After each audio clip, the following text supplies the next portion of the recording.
I know what happens when you die. I was 4 when I first saw it. I lived in a fairly safe and comfortable neighborhood. We never wanted for anything, and I was an only child with 2 loving parents. By all accounts, there was no real inciting incident. No trauma, no fear, no nothing that would make me hallucinate. I was, by all accounts, a gifted child who lived with great loving parents in a large house. I remember coming home from school, grabbing a snack from the pantry, and taking over the living room to watch Power Rangers, my after-school tradition. As I walked into the living room, I looked out into the backyard. At the time, my little brain could only register a furry lump, a squirrel. It hadn't been torn apart or killed by anything. It had just died of old age. I knew death was a thing, but I had never seen it in real life until that point. This was the first time it occurred.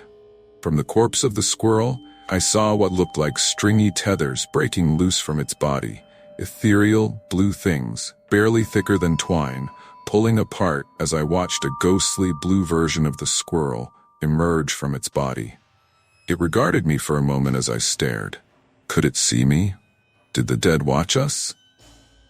Then I saw it immediately scamper off. My family wasn't religious. I wasn't religious. We were Christian, sure, but we didn't exactly visit church every Sunday, nor did we avoid specific vices or espouse virtues. Still, we believed in the basics. When you die, you go to heaven if you're a good person, and to hell if you're bad. But at the time, I called it heck. Seeing this, well, I didn't know what to do. How was a 4-year-old supposed to handle this? Instead of watching TV, I went to my mom in the office. She was busy on the computer, having a serious talk with someone I didn't know. And are you sure it's nothing serious? If you, I'll have to call you back. We'll pick this up soon. Sure. Goodbye. She hung up the phone, turning in her chair to look at me. Yes, Danny? Mom, there's a squirrel in the backyard. I'm sure there is, honey. Is that all you wanted to say? Mom, I think it died. Her face twisted in a look of revulsion. All right, dear. Let me get Daddy to take care of it. She left the office. I could hear her calling, Jacob, Jakub, baby, need you to do something for me. She didn't get it. I mean, how could she? What was there to understand? And I didn't exactly blurt out that I saw ghosts. I was 4. What was I supposed to say? So I hid it. I locked it away in my brain, and it was my little secret. In a way, it gave me catharsis. I wasn't having existential dread at the age of 4, but the unknown still scared me. To know that your soul lives on, well, it gave me some measure of peace, even as a child. My parents weren't exactly going to think I was telling the truth either, so why bring it up? Kid me knew grown-ups couldn't see stuff kids could, but it was all right. There was no rule book, but I picked up some things as I watched. Some minor rules. Creatures had to be big enough. A mouse seemed to be the cutoff. I didn't see ants or gnats appear. From death, it took about 40 seconds for something to break free. I didn't know what would happen if you were brought back after legal death, but I assumed your soul was dragged back to you. You didn't get to fly, but you could walk through walls like a ghost most of the time. That was about all I had gathered for a few years. Things were good for those 2 years. I had my secret nobody else knew, and it gave me peace. I knew one of the great unknowns of humanity, me, a kid. I felt like a genius. Then the greater truth was revealed. It was December 8th, at about 6:15 in the morning on a Sunday, that things went to hell. I had been dreaming peacefully when the scream woke me up. I bolted upright, almost too afraid to speak. My room was on the 2nd floor of the house, and my parents were down the hallway. If I screamed, I'd wake them up. I had nightmares before. Was that all it was? Just a bad dream? And a sudden scream? When you're a child, your mind tricks you to justify things. It couldn't trick my eyes, however. Across the street from us was Jeffrey Raymonds. Mr. Raymonds was an old guy, not quite senile, but his best years were behind him. He was a kind man. I loved going to his house when we went trick-or-treating. He liked to boast that he gave out full-sized candy bars. That made him my favorite neighbor. I got out of bed to see where the scream had come from, as it had been outside my window and across the street. Was Mr. Raymond's in danger? I didn't know, but I had to look. Mr. Raymond's was entirely blue, just as I had seen other dead things before. But he wasn't acting like himself. He was panicked. He was in his pajamas, howling, screaming, and running through walls. He had died, probably from old age, but this wasn't like the squirrels or rabbits I had seen before. No, he was screeching, sprinting, sometimes going through walls, sometimes hitting them. It was like his body wasn't solid enough. It scared me. I ran down the hall, my heavy steps ignoring how early it was as I entered my parents' room. I went to my dad's side of the bed. "Dad," I whispered urgently, Dad, wake up, can you wake up?" He groggily groaned, leaning over to look at the alarm clock. "Hey, bud, it's really early. You okay? Nightmare?" he asked, sitting up from the bed. Mom didn't wake up, still sleeping heavily. "I think something bad happened to Mr. Raymond's." "Why so, buddy?" "Just a bad feeling." "Nightmare?" "No, can you go check on him?" "Mr. Raymond's might be sleeping. You know he's an old guy," Dad told me. "Dad, please, can you, please?" His eyes said, "I'm not going to sleep until I do this, am I?"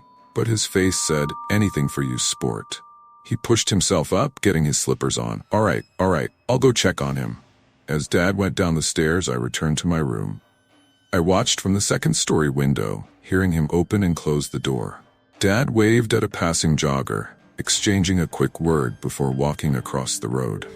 All the while, Mr. Raymond's spirit continued to howl, flail, and scream. I don't think it knew where it was or what was going on.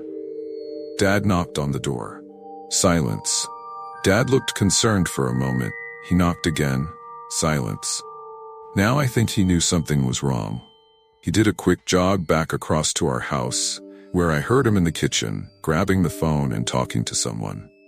I hoped to see Mr. Raymond's spirit calm down, but he just kept screaming, kept running throughout his rooms and through his walls. There's a danger in nature when an animal gets wounded. It calls for help. Sometimes a kind human finds it and pulls it out of a trap. Other times, a fellow member of the species finds it and saves it. But most often, those cries attract a predator. And in this case, Mr. Raymond's spirit was a siren. I stayed glued to the window, watching the scene, my eyes switching between the actions in the physical world as an ambulance pulled up and the spiritual world, where Mr. Raymond's ghost tirelessly howled and scrambled around. I wasn't sure how to help him, so I decided to go back to bed. That's when I saw it. All this time, I had only seen blue spirits, human, animal, or otherwise. They'd fluctuate in tone and opacity, sure, but they were always blue. This was the first time I ever saw a red spirit. It scrambled on all fours, long and lanky. Its arms were too long, its legs ending not in feet, but in two sharp talons, one in the front, one in the back. I covered my mouth, watching what I think was its head bobbing. It had no eyes, a sort of heavy shell covering the top half of its head. It was beelining straight to the screaming Mr. Raymond's. The paramedics were having a polite conversation as it barged through them, phasing like a ghost. One paramedic turned around as if someone had tapped his shoulder, but then looked back to his friend. I saw a primal terror in Mr. Raymond's eyes. He knew this was a predator. He screamed, howling less like a man and more like an animal, before charging into the house. The thing followed soon after. I couldn't see it, but I could hear it. Panicked screams, guttural cries, and then silence, eerily quiet. Maybe Mr. Raymond's had gotten away. Maybe he went somewhere further into the afterlife. A child struggles to comprehend non-existence, and now the universe was asking me to comprehend what came even further after. Nausea was going to overtake me before my dad came into my room, making me turn away from the window. "Hey, kiddo. Hey, Mr. Raymond's, listen. Yeah." He seemed unsure of how to broach the subject, doubly so considering I somehow knew Mr. Raymond had died. "It's okay, Dad," I whispered. I thought it was a nightmare, but bad dreams, I know. Hey, listen, do you want some breakfast? Whatever you want? No, I'm not really hungry right now, but thanks, Dad, I love you lots. Love you too, buddy.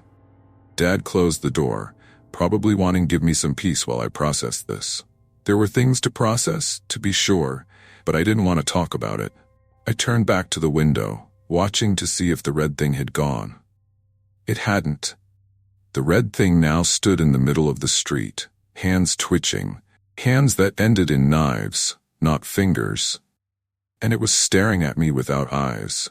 I covered my mouth in horror. Kid logic said that safety from monsters was always under the blanket. That made sense to me, so I scrambled under it, getting away from the window. Maybe it hadn't noticed me. Maybe it was just a coincidence. Did it want to get me next? Did it want to kill me? The blanket covered me head to my knees as I hid. I didn't need to see it, I could hear it. The clicking and clacking of its knife fingers on the walls, the red glow as it moved inside my room. I was trapped under my blanket, quivering, and as it came into my room, it just sat there, knees to its chest, right across from me. Time seemed to slow. Did I sit under the blanket for a minute? 20? 2 hours? I don't know. But it wouldn't leave, just sitting there, watching me. I felt bile rise in my throat. I wanted to throw up from the panic and dread. Experimentally, and against the child's code of what kept you safe, I removed the blanket. The thing was easily 7 feet tall, maybe more, but its arm length had to be about 8 or more. The shell on its head was more of a carapace, fused to the top of its head like a helmet. Leathery, red skin, taut and tight, like leather stretched over muscle. The worst was the mouth. It had no lips, no jaws, no normal teeth. Instead, I saw a slowly rotating blender of a hole, sharp and jagged. It was uncanny to feel a stare with no eyes upon you. We locked gazes, or at least I think we did, as I trembled in bed. I think I had peed myself, quivering, watching it observe me. It looked back, seemingly unaware of the horror I was in. We were in a stalemate until one long, bony knife finger uncurled. I watched that knife etch into the wall of my room, not damaging the physical space but doubtlessly marking my room in the spirit world. It read, "Can you see me?" I looked at the wall, then at it, then back at the wall. I nodded. Its razor maw rotated, sharp and jagged teeth spinning. "Can you hear me?" it asked. Its voice was guttural, like it came from a drainpipe clogged with muck. I nodded.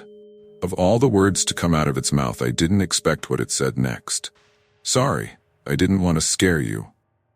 Sorry? A monster, made of knives and jagged pieces, was apologizing for scaring me. "Can you hear me?" I asked back. "Yes." We stared at each other for an uncomfortable amount of time. "How did you know I could see you?"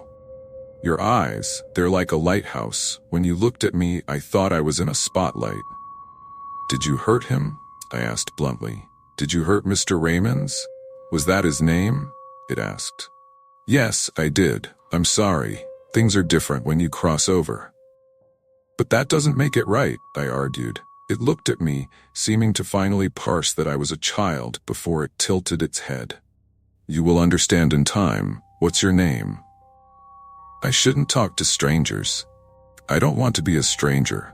You're the only voice I've heard since crossing over." It paused as if trying to figure out how to communicate with a child. "Then what's your name? Strangers don't give out their names."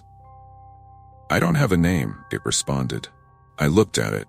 It occurred to me, in some childish capacity, that not having a name was bad. I looked it over, quivering, ignoring the panic. It might look scary, but it was being too nice, too polite. Just because someone looked horrible didn't mean they couldn't be good. "Rocky," I said. "Your name is Rocky." "Why?" it asked, tilting its head. "Rocky's the Red Ranger. You're red, so you're Rocky." "What's the Red Ranger?" I stared at it, realizing it probably didn't know much of anything. As an adult, looking back, I realize how idiotic it all was. The juvenile desire to help, ignoring my own safety because I felt I was special. "Nothing bad ever happened to special people," spoke the childlike mind. In fact, you can help him, and he won't hurt other people. Evil was a choice, and maybe, just maybe, I could make him something good. Rocky, do you want to be my friend? I asked, oblivious in my youth to how stupid this was, only focused on how I could help him. But you have to promise that you'll be good. I would like that very much. Rocky made no promise, only that he would like that.